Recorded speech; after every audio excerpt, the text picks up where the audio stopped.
இப்போ எஸ்ஐ ஆனதுக்கு முதல்ல ராமநாதபுரத்துக்கு ஒரு நன்றி. ஒவ்வொரு டெஸ்ட்டுக்கும் அவங்க வந்து ஆன்சர் டிஸ்கஷன் பண்ணுவாங்க. அது ரொம்ப பெஸ்ட், அது ரொம்ப யூஸ்ஃபுல்லாக இருந்துச்சு. எஸ்ஐயும் கிளியர் பண்ணியிருக்கேன். எல்லாத்துக்கும் சுரேஷ் அகாடமி ராமநாதபுரம் தான் காரணம்னு நினைக்கிறேன்.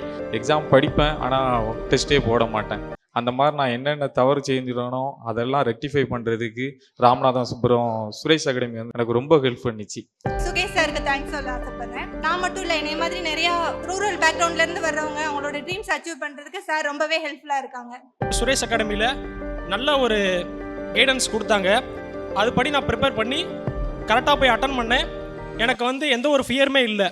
நான் இப்போ சார்பாய்வாளராக ஒரு சீட் கிடச்சிருச்சு. நான் வந்து ராமநாடு சுரேஷ் அகாடமியில் வந்து அங்கே பயிற்சி எடுத்து சார்பு ஆய்வாளர் தேர்வில் ஆயுதப்படையில் தேர்வாயிருக்கேன். ராமமூர்த்தின்னு ஒரு டிஎஸ்பி சார் நம்ம ராமநாடு சுரேஷில், நான் அந்த சாரோட இன்டர்வியூ அட்டன் பண்ணதுக்கு அப்புறம் தான் எனக்கு ஒரு தெளிவே வந்துச்சு. நான் பண்ண தப்ப கரெக்டாக சொன்னார்.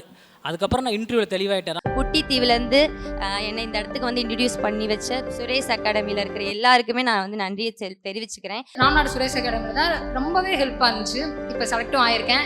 எல்லாருக்கும் வந்து கரை சேர்றதுக்கு ஒரு படகு வேணும். அந்த மாதிரி எனக்கு வந்து சுரேஷ் ஐஎஸ் அகாடமி ராமநாதபுரம் தான் என்னை கரை சேர்த்து தான் நான் இப்போ நினச்சிட்டு இருக்கேன். இந்த வருஷம் வந்து சப் இன்ஸ்பெக்டர் எக்ஸாமினேஷனில் ராமநாதபுரம் மாவட்டத்திலேருந்து 28 பேர் செலக்ட் ஆகிருக்காங்க. இது வந்து பெருமையான ஒரு விஷயம்.